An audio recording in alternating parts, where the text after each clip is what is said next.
I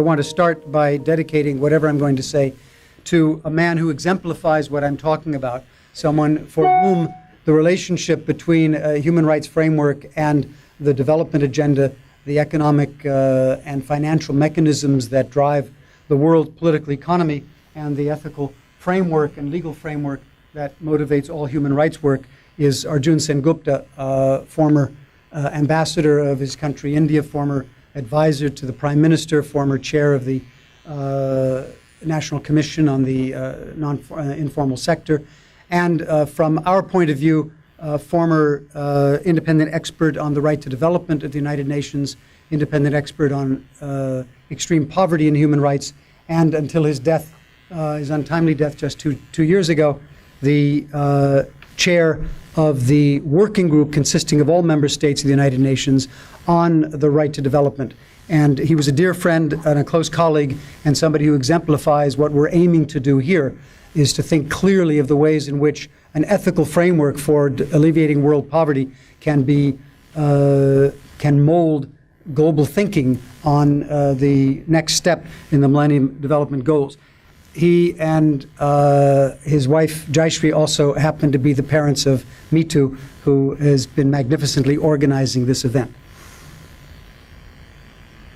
So the question that I want to address is the extent to which economics and human rights are radically different. Do they reflect different mindsets? I think Gilad asked us to reflect on this also.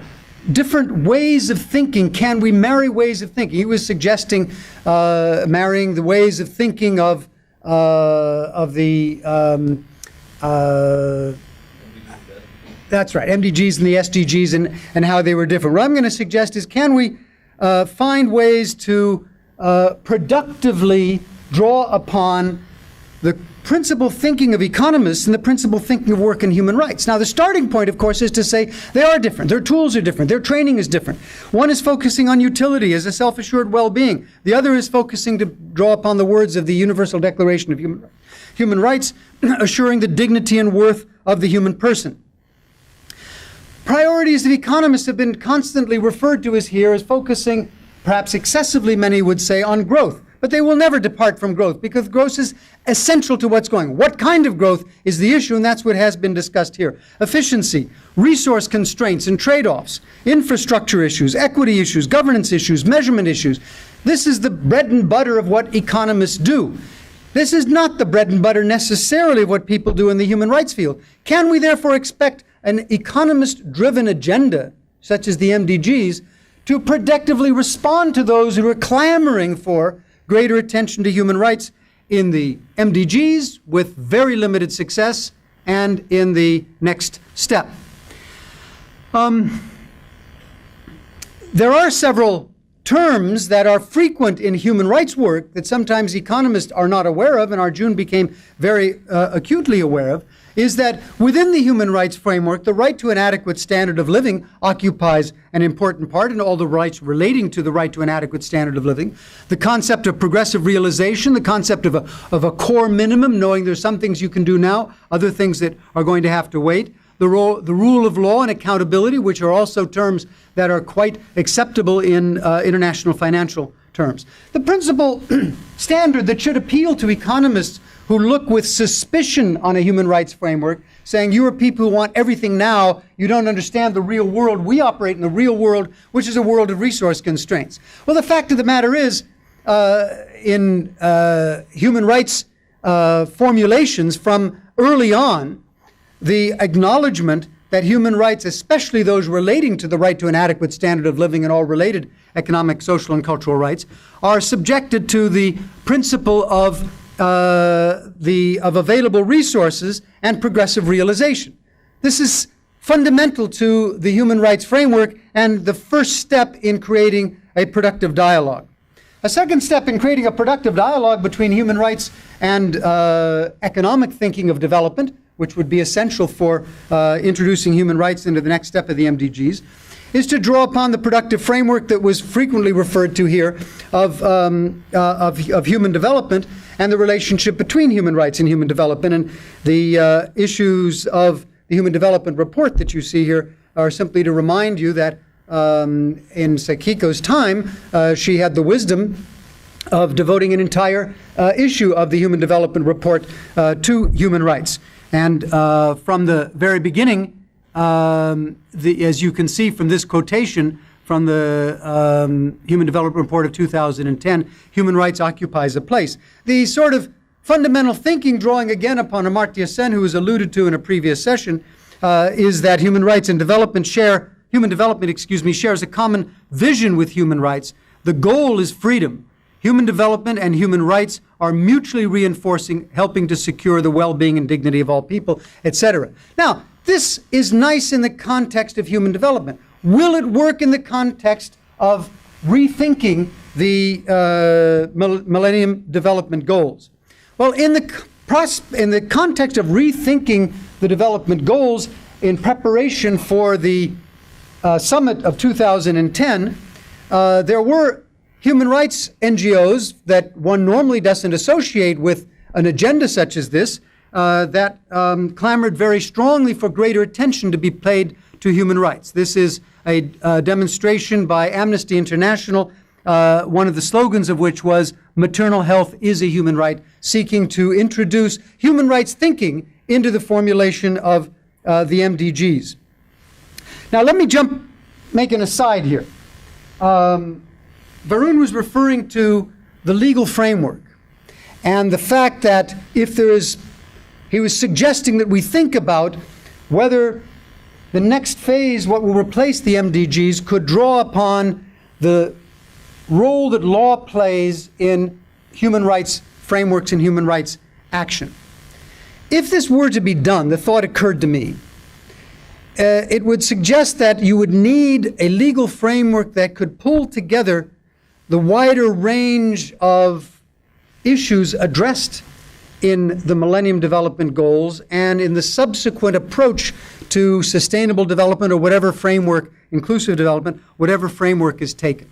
There's another process going on in which Arjun Sengupta played a key role, which is the right to development. And the right to development is at a stalemate now because of a confrontation precisely over the legalization of this human right that is all-embracing of the issues that would be covered in the Millennium Development Goals. It has been a position of the non-aligned movement representing about 130 countries that this process must result in an international convention. This quotation from the NAM summit, the heads of state of the NAM countries have said that the process of the United Nations machinery must result in the elaboration of a convention. Western countries have said, this is where we draw the line. We will go along to a certain extent with right to development concepts.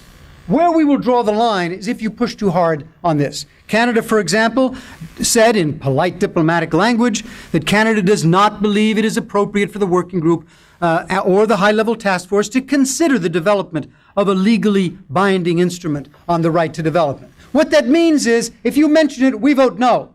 And typically, when it is mentioned, depending upon how explicit the mention is, you end up with up to 40 or 50 negative votes on the resolution. Now, so let me leave that aside for a minute and come back to it at the end. The principal point that I want to make is that in the history of the MDGs, there have been efforts, beginning with the High Commissioners immediately launching after the MDGs were launched, a table showing each of the MDGs and the equivalent obligations of human rights treaties. That's a starting point to remind governments, you've accepted these MDGs, wake up, you also have legal obligations on precisely those same issues. And here is what they are and here's where they're located. That was not quite enough, and the Secretariat made several other efforts, including commissioning from Malcolm Langford a document that much more exhaustively goes into the human rights dimensions of the MDGs that was published in this book called Claiming the Millennium Development Goals. I'm short on time and I'm not getting, well, this is 1 minute long. I'll play this one and not the other one. I've got another one. Okay.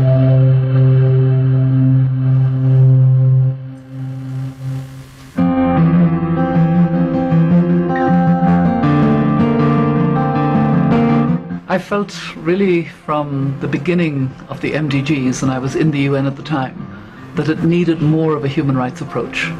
That we weren't going to achieve the halving poverty, every child having access to education, unless we understood that there are these human rights barriers, discrimination, minority status, vulnerability, being a young indigenous woman, all of these things, and somehow we didn't want to grapple enough with that. So yes, we will make more progress if we take a human rights approach. Can I just illustrate by one of the MDGs that's not improving? Maternal health, maternal mortality. In Sierra Leone, to become pregnant means you have a 1 in 8 chance of dying. That is horrific. In my country, Ireland, if a mother dies giving birth, the maternity hospital mourns, the community mourns. It shouldn't happen. A 1 in 8 chance, that is to me a gross, gross unfairness. We need to help Sierra Leone, which is acting very strongly on access freely to maternal and child health. And good luck to them. It's a government that's absolutely committed. They need to realize it's not just a health issue. It's also a poverty issue. It's a nutrition issue. It's an early child marriage issue. It's a discrimination on access to land, access to property rights generally. It's the young girl in the family and how she grows up to be a mature woman who can safely have children. And there are a whole range of human rights issues. And we will not make sufficient progress unless we have that holistic approach. She's a bit more eloquent than I am, so I thought I would give you that to make the case. This we don't have time for, but this is an excellent statement that came after the summit, which did, in response to efforts that were made by the High Commissioner at the time, Ali Yemen, Mary Robinson on her own, and so on, to introduce human rights concerns into the summit document of November 2010. Approximately 13 references to human rights were made in there. Subsequently, a number of studies have been made by Sakiko Fukuda Parr and a variety of other people, Ali Yamin, on what should be done to introduce human rights more systematically into the next stage. And Mark Darrow, in this publication called Human Development Goals, Milestones or Millstones, Human Rights Priorities for the Post-2015 Development Agenda, I think quite thoroughly analyzed the background and challenges that are to be faced here. As has been mentioned here, the Secretary General has proposed to move from MDGs to SDGs. The question is, if the marrying of the various agendas on post-2015 takes place, will it be to the detriment of appropriate attention to human rights, or is it an opportunity for appropriate attention to be made to human rights? Certainly the current High Commissioner, in the run-up to Rio +20, said that states must resolve to work to advance the human rights-based approach to the green economy, which is the watchword of the Rio +20, and she referred to working for a model of economic growth that is socially and environmentally sustainable, just and equitable, and respectful of human rights. The development agenda to which I referred yesterday is a compilation of the various development objectives that have been defined and agreed to by member states throughout, especially the decade of summits of the 90s, and to which should be added summits that have taken place since the Millennium Declaration, within which there is a wide range of broader approaches to achieving global justice than those contained in the limited 8 objectives of the MDGs. In the outcome to the Rio +20 summit, there were a number of references, thanks, I think, in large part to the efforts by the Office of the High Commissioner for Human Rights to introduce a human rights perspective into the summit outcome document called The Future We Want, in which they said the governments affirmed that green economy policies in the context of sustainable development and poverty reduction should promote sustained and inclusive economic growth and respect for all human rights. So the efforts made to deal with the human rights blindness of the previous MDGs has led to a considerable amount of thinking and a modest amount of progress.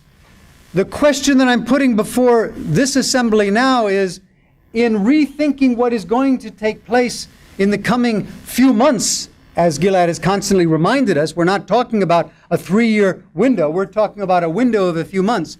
Can we draw upon these efforts by Mac Darrow and Sakiko Fukuda and Ali Yemen and all the others who have, and the High Commissioner herself and the previous High Commissioner, Mary Robinson, have put so much effort into utilizing a human rights framework to demonstrate the mutually reinforcing character of these two United Nations agenda, the development agenda and the human rights agenda? Will we be able to draw on that to do it in a constructive way that will make the definition of the development agenda post-2015 a superior document coming close to the objective? And I'm going to conclude by acknowledging, as others have, the pioneering work of Thomas Pogge to take the ethical responsibilities of the injustice of the global economy and to realize that it is not a matter of preachiness, it is a matter of right. And that is the principal reason why a human rights framework strengthens the ethical agenda of trying to achieve global justice